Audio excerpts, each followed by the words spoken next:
The intention of this technique is to make sure that of what needs to be solved or covered is properly defined. There is nothing worse than having a scope that is either not thoroughly defined, be it too broad or too narrow.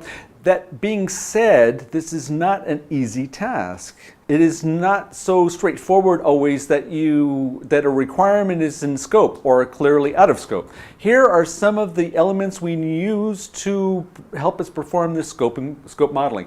Context diagram.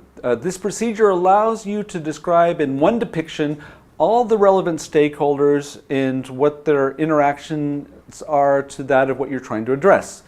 In this example, you'll see here Ajax Corporation has 7 touch points, and the type of interactions are very often different.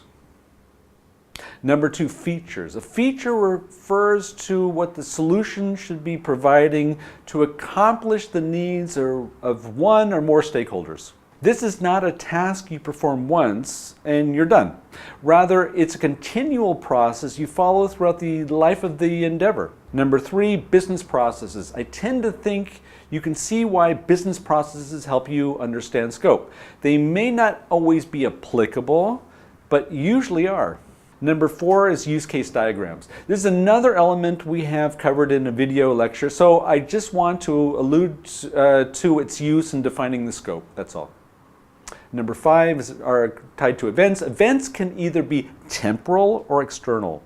What does that mean? Temporal events are those driven by time. For instance, monthly or annual reports.